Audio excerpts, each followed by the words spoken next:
pertanyaannya Pak Prabowo itu seolah-olah Mas Anies itu tidak mampu mengatasi persoalan polusi. Mas Anies menjawab bukan dengan asumsi, tapi dia menjawab dengan data-data yang ada seperti itu. Nah, dia memberikan data-data seperti itu, terus dia menyatakan ada kondisi selain bahwa persoalan yang di internal Jakarta, tapi ada menyangkut persoalan-persoalan yang lain yang harus diselesaikan tidak dalam kapasitas dia sebagai gubernur, tapi bisa diselesaikan dia sebagai kapasitasnya sebagai presiden.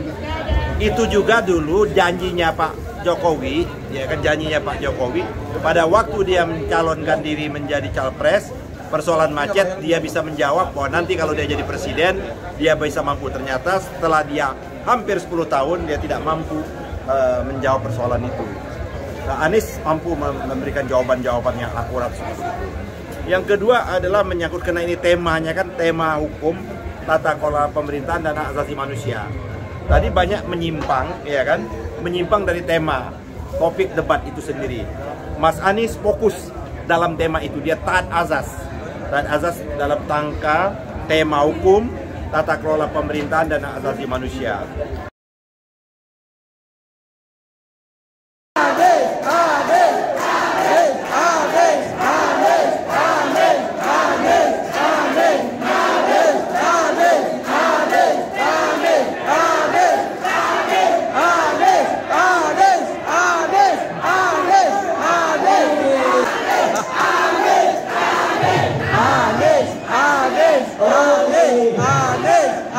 Assalamualaikum, Ketum Bang Ahmad Yani.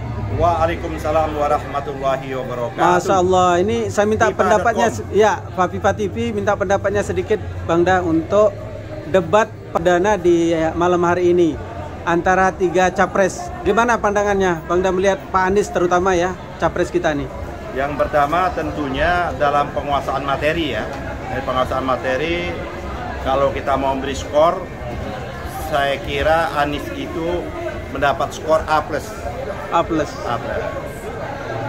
Pak Prabowo dengan berat hati ya kira-kira C+ lah, ya kan. Ganjar B lah ya. B ya. B ya. Dalam penguasaan materi ya. Terus argumentasi yang disampaikan ke persoalan tentang pertanyaan yang tentang dijawab, saya kira banyak tidak dijawab secara tuntas, ya kan, oleh baik Pak Prabowo maupun Mas Ganjar seperti itu. Saya kira dalam debat ini Anies memimpin.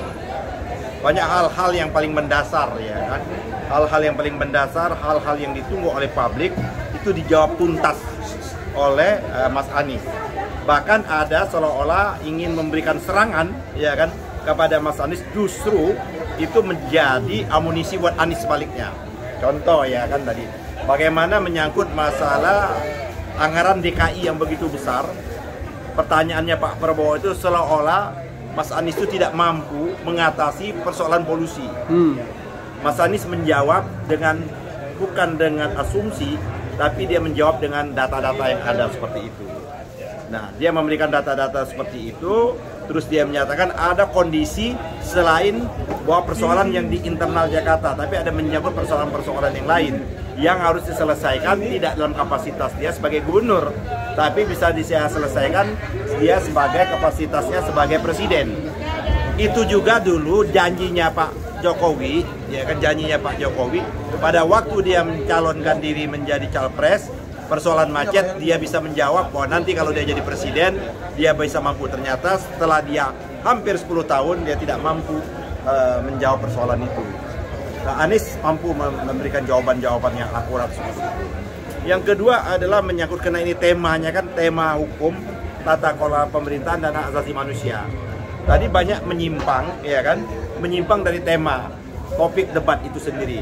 Mas Anies fokus dalam tema itu, dia taat azas dalam tangka tema hukum tata kelola pemerintahan dan hak asasi manusia. Ada 2 pertanyaan yang cukup mendasar, saya kira.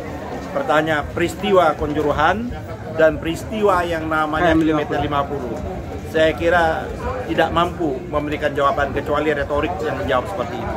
Mas Anies mampu lagi menjawab ini yang harus segera dituntaskan, baik proses Kanjuruhan maupun proses yang namanya KM 50 dan sebagainya seperti itu. Nah jadi juga menyangkut masalah moral, tidak dijawab oleh Pak Prabowo. Pak Prabowo menjawab hanya normatif, bahwa ini sudah sah dan sebagainya. Mas Anies memberikan sangat bagaimana dengan keputusan Mahkamah Konstitusi yang memberikan sanksi pelanggaran etika dan moral atas putusan terjadinya putusan MK yang memberikan jalan bagi Gibran. Sesungguhnya apa yang dikemukakan oleh Mas Anies, keputusan MK dengan pelanggaran etik itu dia di atas, beyond dari norma yang ada. Bagaimana mungkin kita bisa mempercayai presiden yang tidak meletakkan etik dan moral di dalam pasangannya itu yang dianggap bermasalah seperti tadi. Itu Mas Anies menyebut dengan istilah ordal, orang dalam dan sebagainya. Kedua menyangkut masalah IKN. Itu ditunggu juga. Menurut Mas Anies, peristiwa IKN kenapa diributkan mulai tidak pernah diselesaikan? Karena membuktikan dalam proses pembentukan undang-undang ekonomi tidak melibatkan partisipasi. Kalau bahasanya MK itu tidak berpartisipasi yang bermakna, sehingga dapat dipersoalkan terus-menerus sampai saat ini. Tapi Mas Anies memberikan terobosan, tidak menjawab hal setuju atau tidak setuju, tapi urgensi. Jangan hanya untuk menyiapkan tempat istananya presiden, menyiapkan tempat ada pekerja PNS, ASN tertentu, tapi pada satu sisi rakyat menderita, pada satu sisi di infrastruktur di Kalimantan Selatan juga tidak diselesaikan. Jadi ada urgensi anggaran. Jadi ada urgensi anggaran, ada menyangkut masalah skala prioritas. Saya kira Anies memang sudah harus menjadi presiden kita. Rugi bangsa ini kalau Anies tidak terpilih. Saya kira saya mengajak betul pada seluruh rakyat Indonesia yang menonton TV maupun yang tidak menonton TV, menjadi fardu ain kita untuk menyampaikan kepada seluruh rakyat Indonesia tidak ada pilihan lain. Kalau kita ingin melakukan perubahan, bahwa perubahan itu untuk mengantar kebaikan kecuali paslon nomor 1, yaitu amin. Masya Allah. Satu lagi Ketum, Bang Amayani, untuk tadi secara sekilas dari 3 capres ini, penguasaan diri emosional seperti apa? Saya kira Anies di atas rata-rata. Mas Ganjar santai, rileks dia, ya kan? Ya mohon maaf, memang Pak Prabowo agak terpancing dia, emosionalnya agak terpancing. Saya kira mungkin itu juga faktor usia ya, faktor usia dan faktor umur harus kita pahami juga. Seharusnya kita bantu juga lah ya, Pak Mas Anies harus membantu juga sebenarnya, baik Mas Ganjar, tidak hal-hal yang menusuk, hal-hal yang sangat pribadi, itu membuat keterpancingan. Ya kan?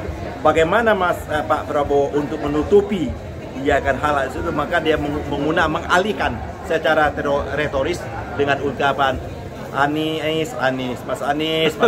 Itu cara dia untuk mengalihkan, menjawab dari pertanyaan yang cukup mendasar. Oke, terima kasih. Kalau kita kembali pada skor malam ini ada miliknya Anies Rashid Baswedan. Masya Allah. Terima kasih Bang Da. Oke.